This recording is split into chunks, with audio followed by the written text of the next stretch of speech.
우리 김영주 권사님 잠깐 자리에서 일어나실까요? 네. 우리 세 가족이신데 앞으로 시온 찬양대를 함께 섬기게 되셨는데 큰 박수로 한번 격려하겠습니다. 네, 감사합니다. 자리에 앉아주세요. 우리 옆에 계신 분들과 인사하실 때에 성전의 사람이 됩시다 이렇게 인사하시겠습니다. 성전의 사람이 됩시다. 교회 나와서 예배 잘 드리자 그런 말씀이에요. 네. 담임 목사가 된지 참 이 광고 먼저 해야 되겠다. 예, 우리 교회가 이런 광고를 하게 되는 날이 와서 너무 감사한데요. 이제 2부 예배 시간에 늦게 오시면 자리가 없습니다. 그래서 일찍 오시고 뒷자리부터 앉지 마시고 앞자리부터 채워 앉아 주시고 더 은혜가 되시는 분들은 1부 예배에 오시면 더 좋을 것 같아요. 그래서 우리 교회가 이제 빈자리가 거의 없이 예배를 드리게 됐기 때문에 많은 분들 일찍 오시고 또 일부 예배에 오셔서 더 많은 새 가족들이 뒤에 오셔서 서성이는 일이 없도록 협력해 주시면 좋겠습니다. 할렐루야. 네, 감사합니다. 제가 담임 목사가 된 지 6개월, 7개월 되면서 하나님 앞에 궁금한 마음이 있었습니다. 잘하고 있는가? 하나님 마음에 합하게 목회를 잘하고 있는가? 이제 그런 마음이 들 때에 이번 주 설교 제목을 울 곳이 교회밖에 없다 이렇게 준비를 하면서 지난 목요일쯤 설교를 다 마치고 이제 우리 여선교회 회원들과 함께 한 해를 마감하고 이제 바깥에 나가서 식사하고 돌아오는 시간들이 있었습니다. 근데 어떤 우리 여선교회 회원분 중에 한 분이 예배 시간에 대표 기도를 하셔야 되는데 하나님 앞에 기도하려고 눈을 감으면 그렇게 눈물이 나서 대표 기도를 못하고 또 교회에 나오지 못하겠다는 말씀을 제가 들었어요. 그 말씀을 가만히 들을 때에 하나님께서 저에게 마음에 감동을 주셨습니다. 울 때가 교회밖에 없는데 눈만 감으면 눈물이 나서 교회를 찾아오지 못하는 그 성도님을 향한 말씀을 제가 준비하게 되었구나. 또 오늘 예배 시간 전에 몇 분을 제가 만나게 됐는데요. 이응률 집사님이란 분은 이름만 얘기하면 알만한 큰 교회를 다니시던 분이었는데 목회자의 잘못으로 교회가 두 쪽, 세 쪽이 나서 신앙생활을 할 수 없어서 정처 없이 교회를 찾다가 우리 교회를 벌써 5개월 넘게 다니시는 분이시라는 거예요. 또 다른 집사님들도 두 분 오셨는데 섬기고 있던 교회가 먼 곳으로 이사 가서 뿌리 내리는 교회를 찾고 있는데 우리 교회에 오셔가지고 함께 신앙생활을 결단하고 이렇게 지금 교회를 보고 있다 말씀해 주시죠. 제가 그 마음이 너무 공감이 되고 이해가 되는 것은 목사인 저도 다른 교회 문지방을 넘어갈 때에 얼마나 그것이 어려운지를 알고 있기 때문입니다. 제가 중국교회 처음 왔을 때 여러분의 따뜻한 사랑으로 저를 맞아주지 않으셨으면 저도 아직까지 여기서 벌벌벌 떨면서 말씀을 전할 텐데 부족하지만 연약하지만 주의 종이라고 섬겨주시고 여겨주셔서 하나님 말씀 들어주시고 아멘 해주시고 함께 기도해 주시니까 힘을 다해서 말씀을 전하잖아요. 또 그것을 하나님께서 보시고 잘하고 있다고 말씀해 주시고 마찬가지입니다. 수많은 사람들이 교회를 만나지 못해서 참된 주의 종을 만나지 못해서 하나님 말씀 듣지 못해서 정처 없이 헤맬 때에 우리 중국교회가 구원의 방주와 같은 교회가 되어서 그 모든 분들을 함께 끌어안고 품어주고 섬겨주고 올 수 있는 그런 교회가 되시기를 주님의 이름으로 축복합니다. 김환영 시인의 울꽃이라고 하는 시가 있습니다. 할머니 어디 가요? 예배당 간다. 근데 왜 울면서 가요? 울려고 간다. 왜 예배당 가서 울어요? 울 때가 예배당밖에 없다. 할머니 어머니들이 우리를 어떻게 키웠는지 우리는 다 알고 있습니다. 젖 먹이는 것뿐만 아니라 성전에서 흘린 눈물로 우리를 키워주셨죠. 어려움 닥치면 성전으로 달려가서 한 바가지 눈물 흘리면서 하나님 살려달라고 그렇게 우리는 울었습니다. 시집살이 힘들고 어려울 때에 도망치고 싶을 때 성전으로 달려와서 몇 시간이나 울고 난 뒤에 집에 가서 다시 시집살이 했죠. 자식들 때문에 마음 아프면 또 성전에 가서 자식 살려달라고 자식 잘되게 해달라고 울며 불며 기도했습니다. 그 눈물의 기도가 우리를 키워낸 것을 우리는 다 알고 있습니다. 성전은 사람을 살리는 곳이죠. 믿습니까? 예배가 사람을 살리는 것임을 꼭 기억하시기를 주님의 이름으로 축복합니다. 죽는 사람도 성전에 오면 살고 죽는 사람도 예배드리면 하나님께서 살려주시는 곳이 바로 교회요 예배입니다. 세상 소망 다 끊어졌어도 이곳에 와서 함께 하나님 앞에 예배드리면 예수 그리스도를 만나게 해주시고 더 큰 소망과 더 큰 위로 가지고 힘과 위로와 소망을 얻고 우리의 삶의 자리에 돌아가는 바로 그것이 성전이요 예배라고 하는 것입니다. 우리 믿음의 어머니들과 할머니들은 인생의 위기 앞에서 여러분 돈 앞에 무릎 꿇는 것이 아니라 돈을 꿇어가는 것이 아니라 하나님의 성전에 나와 하나님 앞에 먼저 무릎 꿇었다고 하는 것이죠. 할머니와 어머니들이 성전에서 흘린 눈물의 기도가 오늘 이 시대에 우리를 이만큼 먹게 하고 살게 했다고 하는 것을 우리 모두는 고백할 수 있는 것입니다. 그런데 안타까운 것은 그 성전에서 눈물 나며 울었던 그 이야기들이 다 옛날 이야기로 되어버렸다고 하는 거예요. 우는 사람들이 별로 없고 하나님의 성전에 나와서 힘들어서 하나님을 찾는 사람들이 많이 없어졌다고 하는 겁니다. 그런데 저는 요즘 금요일에 많이 웁니다. 또 새벽에 기도할 때에 많이 울죠. 교회를 생각할 때에 성도들을 생각할 때에 눈물이 나는 것은 웬일일까요? 처음 목사가 되겠노라 결심했을 때 세상에 목사님이 이렇게 많은데 저까지 목사가 돼야 될까 그런 생각을 한 적이 있습니다. 그리고 기왕 목사가 된다면 저는 성도들과 함께 아픈 마음 위로해주고 공감해주고 함께 눈물 흘리는 그런 목사가 되면 좋겠다 그런 결심을 하고 목사가 되었습니다. 그래서 그런지 중국교회 와서 참 많이 우는 것 같아요.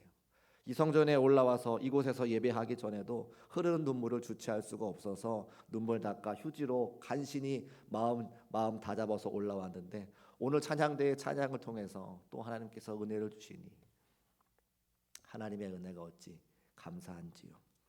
사람들이 언제 교회를 찾아옵니까? 하나님들이 언제 하나님 앞에 성전을 찾아 나옵니까? 기쁠 때보다는 힘들고 어려울 때, 어려움 만날 때 교회의 문을 두드리는 경우가 참 많이 있는 것 같습니다. 대부분의 사람들이 신앙생활 시작하는 것을 보면 내 힘으로 해결할 수 없는 많은 문제 앞에 하나님을 만나고 하나님이 그 문제를 해결해 주셔서 기쁨과 감사로 고마움으로 신앙생활하는 경우들이 많다고 하는 것이죠. 혼자 힘으로 이길 수 없어서 그 예수님의 옷자락을 붙잡고 그 예수님의 능력으로 삶의 문제가 해결되어 신앙생활 시작하는 분이 많다라고 하는 겁니다. 그래서 C.S. 루이스라고 하는 기독교 작가는 고통은 하나님이 부르시는 확성기다라고 하는 말을 우리에게 한다고 하는 겁니다. 하나님께서 우리에게 고통을 주셔서 세상에 눈 돌리지 아니하고 하나님을 바라볼 수 있도록 교회를 찾아올 수 있도록 우리를 위해서 하나님이 외치는 소리가 바로 고통이라고 하는 겁니다. 그러니까 우리의 삶에 어려움이 찾아왔다고 하는 것은 하나님께서 우리를 성전으로 불러주시는 하나님의 음성이고 그 성전에서 하나님 앞에 목 놓아 울면서 기도하여 하나님을 붙잡으라고 하는 하나님의 또 다른 초대라고 하는 사실을 믿음으로 고백할 수 있는 저와 여러분 되시기를 주님의 이름으로 축복합니다. 제가 설교 초반에 말씀드렸던 그 우리 교회 성도님도 마찬가지예요. 가정의 문제, 자녀의 문제, 교회에서 마음 상한 것들 왜 그 권사님에게 그런 어려움을 주셨을까요? 이제 교회를 찾아 나올 때가 되었고 교회에서 울며 기도할 때가 되었기 때문에 그 권사님의 마음에 어려움을 주셨다고 하는 것이죠. 우리도 이유는 다 알 수 없지만 다 형편은 다 다르지만 하나님께서 우리를 부르시는 또 다른 고통의 부르심과 외침이 우리에게 있습니다. 자녀의 문제가 있든지 질병의 문제가 있든지 또 여러 가지 물질의 문제가 있든지 말할 수 없는 탄식과 어려움이 있다라면 그것이 하나님을 우리로 교회로 부르시기 위한 또 다른 음성이요 우리가 무릎 꿇어 하나님을 찾아 기도하기 원하시는 하나님의 마음이라고 하는 것을 이 시간 깨닫고 하나님의 성전에 나와 주의 말씀을 듣고 때로는 눈물 나는 날 함께 울며 기도할 수 있는 우리 중국교회 모든 성도의 삶이 되시기를 주님의 이름으로 축복합니다. 오늘 우리가 함께 읽은 이사야 6장 말씀은 이사야 선지자께서 성전을 찾아 나오는 본문이 기록되어져 있습니다. 이사야 선지자는 우리가 잘 알듯이 굉장히 위대한 선지자입니다. 우시야 왕, 요담 왕, 아하스 왕, 히스기야 왕까지 총 4명의 왕을 거치면서 예언자로 선지자로 50년 동안 하나님의 말씀을 이스라엘 백성들에게 선포했던 위대한 선지자입니다. 그리고 이사야 6장은 그 이사야 선지자가 처음으로 선지자로 부름받은 장면이 기록되어져 있어요. 그런데 그 위대한 선지자가 성전을 찾아 나올 때가 언제인지 1절 말씀을 통해서 우리에게 알려주고 있습니다. 우리 1절 말씀 화면에 올려두시고 노란색 글씨를 같이 한번 읽어보겠습니다. 시작. 우시야 왕이 죽던 해에. 아멘. 이사야 선지자께서 하나님의 성전을 찾아 나오는데 성경이 우리에게 고백하는 것은 우시야 왕이 죽던 때에 이사야 선지자께서 성전을 찾아왔노라 이렇게 말하고 있는 것입니다. 우시야 왕은 이사야 선지자가 굉장히 의지했던 왕입니다. 우시야와 이사야가 사촌지간이었기도 한 것이죠. 그리고 우시야 왕은 남유다의 왕으로서 하나님 말씀으로 온전히 순종하고자 그 남유다를 개혁하려고 했던 마음을 갖고 있는 왕이었습니다. 하나님의 말씀을 전하는 이사야 선지자 입장에서는 왕이 자신과 마음이 같이 하나님의 말씀으로 나라를 잘 다스리기 원하니까 금상첨화와 같은 천군만마를 얻은 것과 같은 그런 마음인 거예요. 제 친구 목사님 중에 군대에서 군목으로 활동하는 목사님들이 계십니다. 그러면 이런 이야기를 해요. 군대에 딱 임관했을 때에 그 군대를 다스리는 사단장 혹은 높으신 분들이 교회를 다니면 그렇게 군목 생활이 즐겁고 행복하다는 거죠. 왜요? 사단장이 예수를 믿으면 예배 시간에 나오고, 사단장이 예배를 나오는데 별 둘 하시는 스타가 나오는데 밑에 있는 장교들이 다 교회로 오지 않겠습니까? 전도하지 않아도, 이야기하지 않아도 교회가 꽉 차가지고 예배를 드리는 거죠. 그런데 사단장이, 높은 분이 불교를 다니신다, 천주교 신자다, 그럼 교회가 썰렁한 겁니다. 그러니까 마찬가지로 이사야 선지자께서 하나님 말씀을 잘 전해서 남유다 백성들이 돌이키기를 원할 때에 우시야 왕이 그 하나님의 말씀으로 나라를 새롭게 하기 원한다면, 갱신하기 원한다면, 회복하기 원한다면 이 이사야 선지자가 얼마나 마음에 큰 도움이 되겠습니까? 그래서 그런지 그가 하나님을 찾아가지 아니하고 우시야 왕을 찾아가기 시작합니다. 인간의 도움을 얻으려고 한다는 것이죠. 아마 이사야 선지자가 아침에 출근할 때에 두 갈래 길이 있었을 겁니다. 하나는 하나님을 찾아가는 성전을 향한 길이었을 것이고, 하나는 우시야 왕을 찾아가는 왕궁으로 가는 길이었을 것입니다. 안타깝게도 이사야 선지자는 하나님을 찾아가는 성전으로 향한 발걸음이 아니라 그가 왕궁으로 우시야 왕을 찾아가서 우시야 왕과 마음을 합하여 그의 나라를 개혁하기 원하는 행동을 보였다고 하는 것이죠. 왕의 권력을 등에 업으니 진행하는 일들이, 계획하는 일들이 다 잘 되는 것처럼 보였습니다. 이제 남유다 백성들이 모두 죄에서 떠나고 하나님의 나라가 남유다에 임할 것과 같은 그날이 머지않은 것처럼 생각이 되었습니다. 그런데 바로 그때에 하나님께서는 6장 1절의 말씀을 통해서 우시야가 죽던 해에 그 마음을 합하여 등에 천군만마를 얻은 것 같은 하나님의 일들을 감당하려고 하는 바로 그때에 우시야 왕을 죽게 만드셨다는 거죠. 그제서야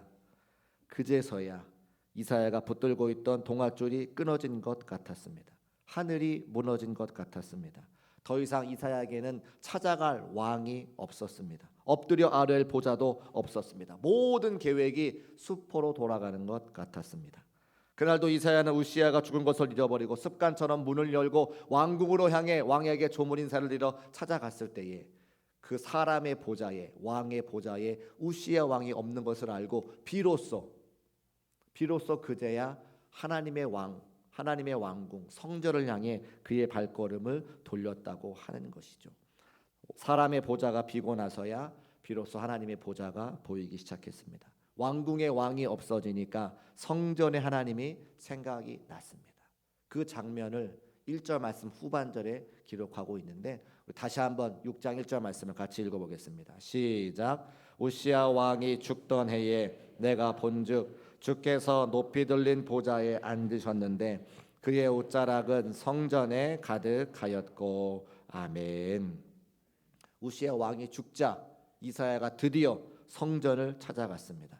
왕이 없는 궁궐에서 힘없이 나온 이사야가 언제부터였는지 알 수도 없을 만큼 성전을 등하시했던 그가 그의 발걸음을 성전을 향하여 하나님을 찾아가기 시작합니다. 그 성전에 도착해 보니까 하나님께서 이사야를 기다리고 계셨고 그 높이 들린 보좌에 옷자락, 하나님의 영광이 가득한 성전의 영광을 이사야가 발견하게 되죠. 그곳에서 이사야는, 궁궐의 사람이었던 이사야는 왕궁으로, 성전의 사람으로 변화가 되었습니다. 왕의 보좌가 비자 하나님의 보좌가 눈에 들어오기 시작했습니다. 인간의 끈이 끊어지자 이사야를 향한 하나님의 손이 비로소 보이기 시작했다고 하는 거죠. 그때 이사야가 아마 탄성을 질렀을 거예요. 왕의 보좌는 비었어도 하나님의 보좌는 비지 않았다. 왕궁의 왕은 사라졌어도 하나님의 보좌는 영원히 계시도다라고 그가 찬양하지 않았을까요? 우리의 삶에 그 찬양과 감탄을 받으시기 위해서 하나님께서 우리에게 고난이라고 하는 어려움을 주시는 거죠. 우리는 살다 보면 어려움을 만납니다. 그것이 무슨 의미입니까? 주님께서 우리를 부르시는 하나님의 확성기라고 하는 사실을 믿음으로 고백하는 저와 여러분 되시기를 주님의 이름으로 축복합니다. 이사야처럼 인간 왕을 붙들지 말라고, 하나님을 붙들어 살라고 우리에게 하시는 말씀인 거죠. 인맥이나 스펙이나 권력이나 물질을 붙잡고 살아가지 말고 오직 만왕의 왕 되신 그 하나님을 붙잡고 살아가라고 우리에게 하시는 말씀이라고 하는 거예요. 하나님의 힘을 근원으로 삼고 살면 승리하는 삶이 보장되어져 있는데 왜 세상을 의지하고 물질을 의지하고 사람을 의지하느냐, 우리에게 말씀하시는 거죠. 이런 이야기가 있는데 들어보셨는지 모르겠습니다. 인간의 끝은 하나님의 시작이다. 우리 같이 한번 따라서 해볼까요? 인간의 끝은 하나님의 시작이다. 인간의 끝은 하나님의 시작이다. 그렇습니다. 우리 사람들의 끝은 하나님의 시작이라고 하는 거예요.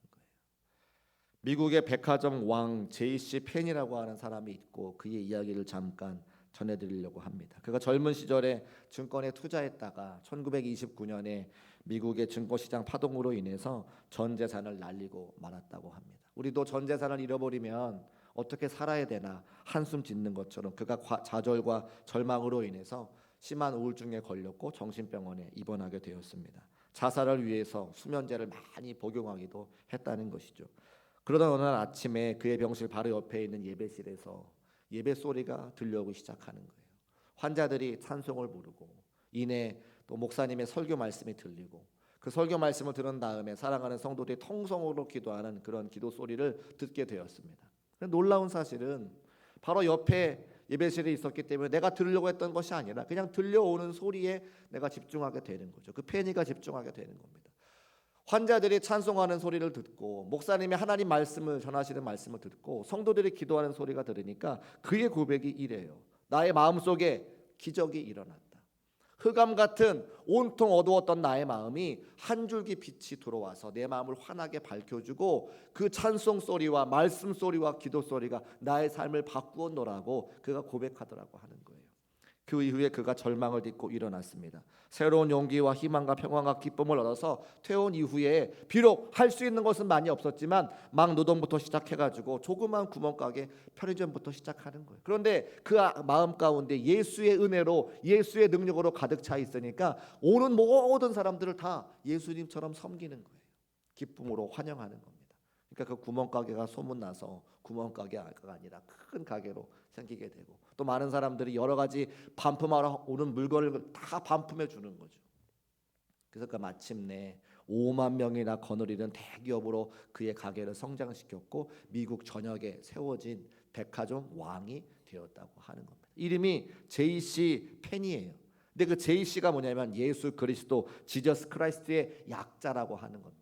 펜이라고 하는 것은 하나님을 향하여 산 자라고 하는 이름의 뜻이 있다는 거예요.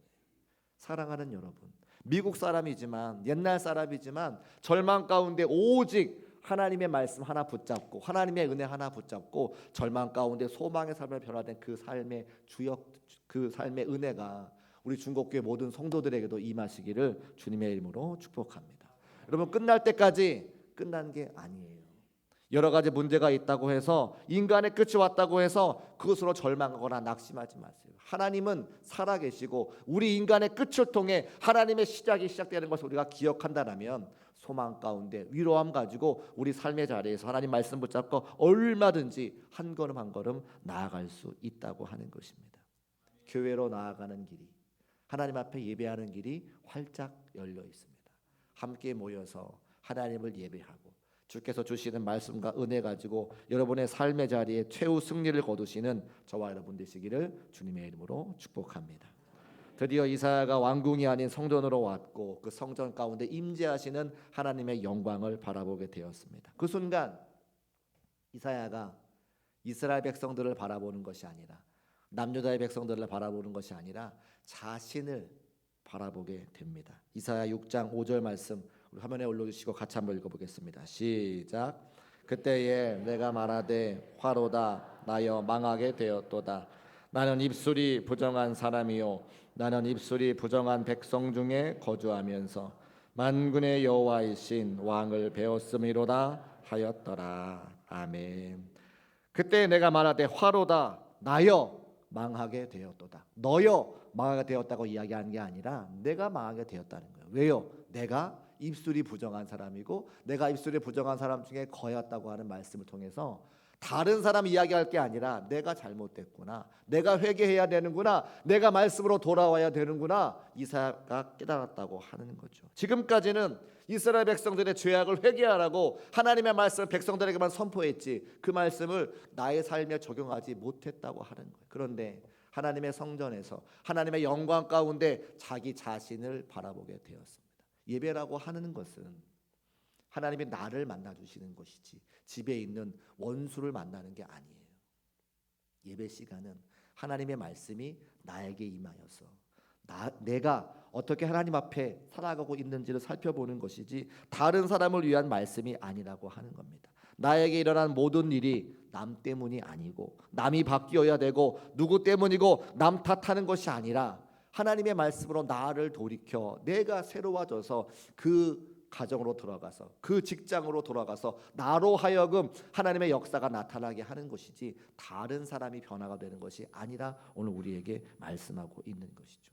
나의 모습이 가장 잘 보이는 것이 어디입니까? 하나님 앞입니다. 우리는 지금 모두 하나님 앞에 앉아 계신 거예요.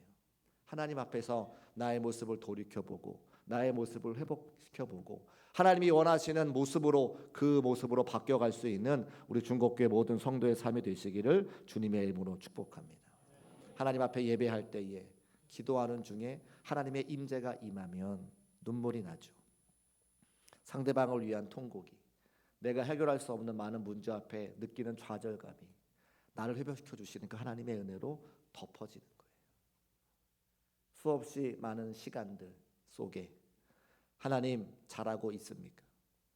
하나님의 은혜가 감사해서 그저 하나님과 동행하겠다 결심했던 그날 하나님은 기억하시고 저를 목사로 세워주셨는데 잘하고 있는 걸까요? 사랑하는 성도님들의 삶의 자리에 선포되는 말씀이 은혜가 되어지고 있을까요? 소망과 위로가 되어지고 있을까요? 저라고 왜 고민하지 않고 걱정하지 않겠습니까? 그런데 하나님께서는 여러분의 아멘하는 모습을 통해서 여러분이 눈물 흘리는 모습을 통해서 여러분이 회복되는 모습을 통해서 우리 교회에 새로 찾아 나오시는 수많은 성도들의 모습을 통해서 제게 말씀하고 계시죠. 사랑하는 아들아, 잘하고 있다. 사랑하는 아들아, 내가 중국교회를 사랑한다.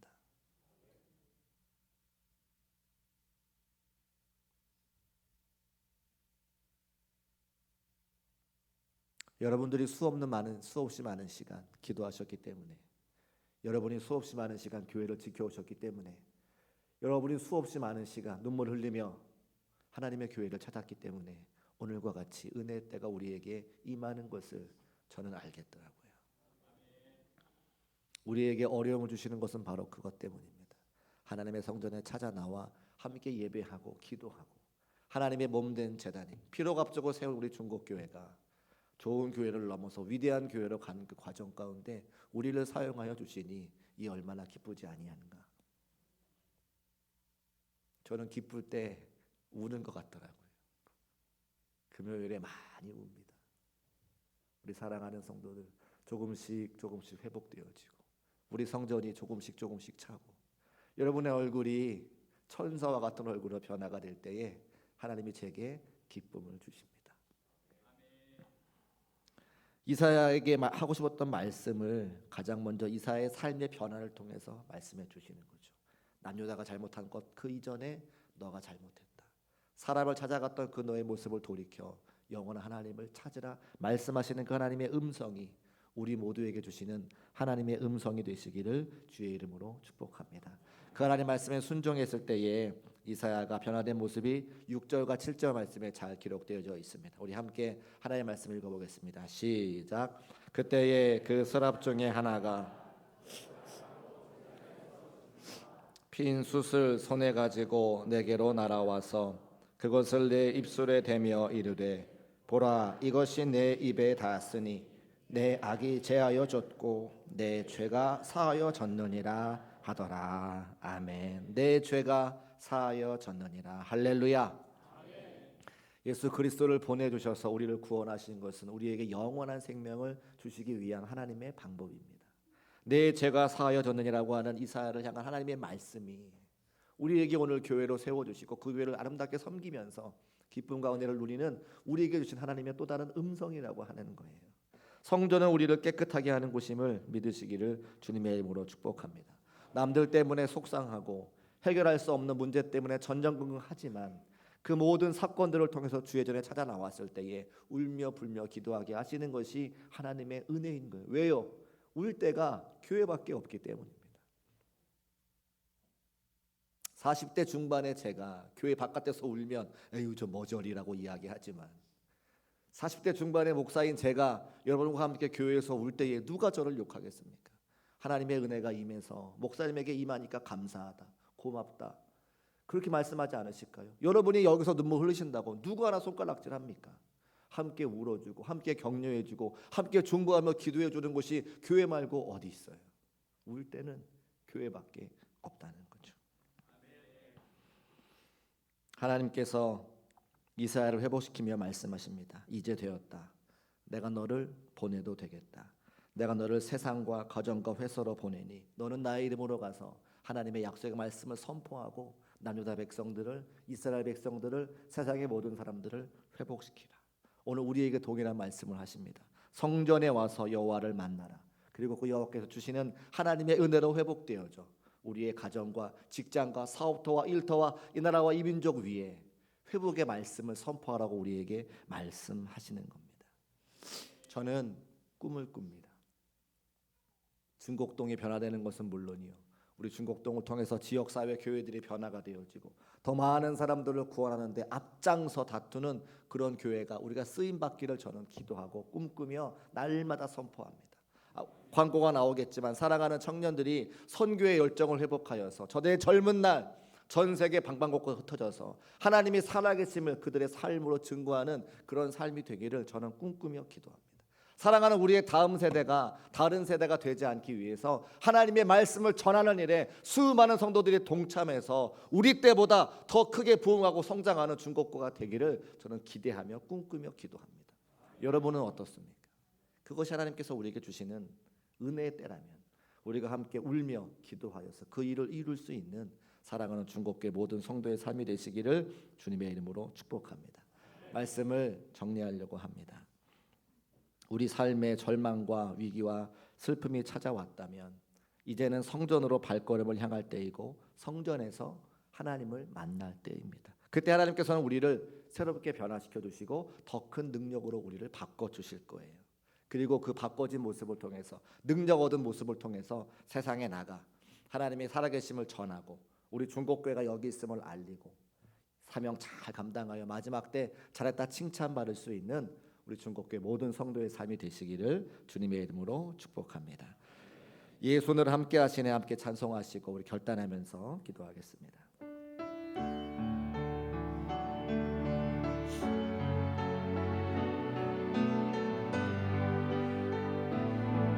고단한 인생길 힘겨운 오늘도 고단한 인생길 힘겨운 오늘도 예수 내 마음 아시네.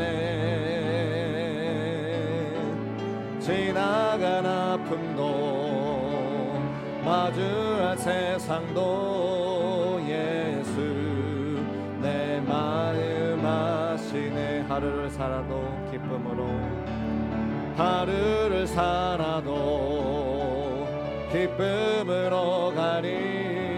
예수 늘 함께 하시네.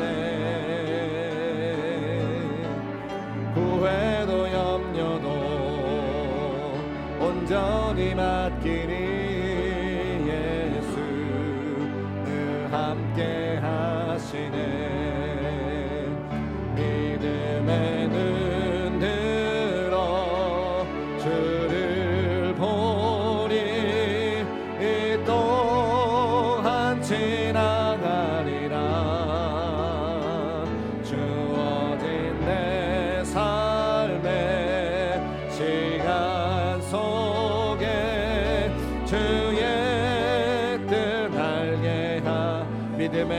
만들어